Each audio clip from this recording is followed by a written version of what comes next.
Hello, friends. So good to be with you again. We are on the home stretch of our video Bible study from Paul's letter to the Philippians. And I direct your attention to chapter 4, verse 10. I rejoice. I rejoice. This is the letter of rejoicing. I rejoice in the Lord greatly that now at last you have revived your concern for me. The Philippian house churches are reviving their concern for Paul there in jail in another part of the Roman Empire through sending their representative, Epaphroditus, whom you might remember from previous Bible studies. They're showing their concern for him by sending this personal representative, this friend, this brother in Christ.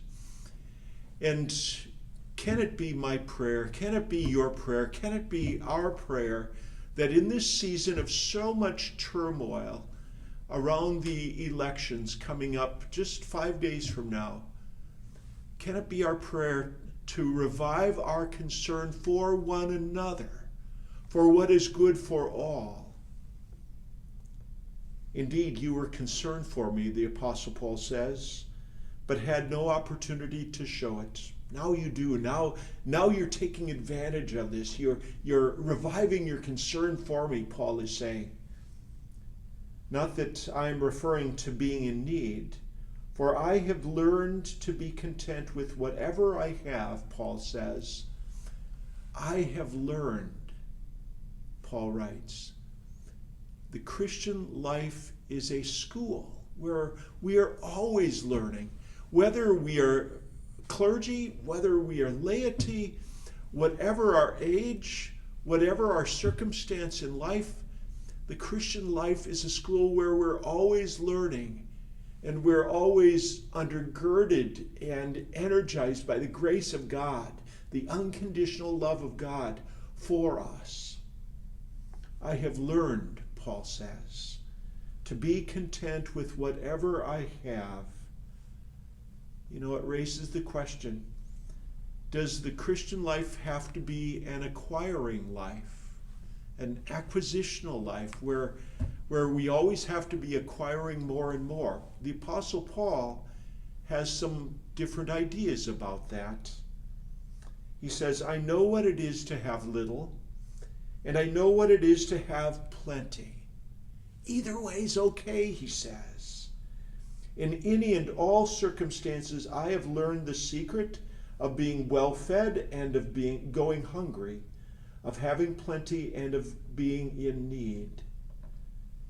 He's learned to be content. Can that be our prayer as well? How content are you in life?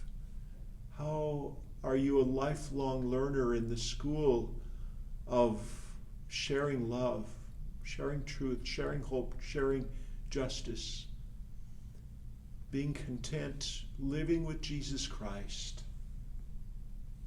I can do all things through Christ who strengthens me, says Paul. In any case, it was kind of you to share my distress. You might want to take this as a mantra for your life. I can do all things through Christ who strengthens me. I'll leave it there today. I'll look forward to sharing with you as we have just a couple more sections and sessions together on Paul's letter to the Philippians. And then I've got a neat idea for what will follow this Bible study in Philippians. It is not a Bible study per se, but it's an inspirational way of continuing our dialogue, our conversation together through this technology, this video technology, for which we give thanks. Be safe, be healthy, be one who loves your neighbor and loves your God.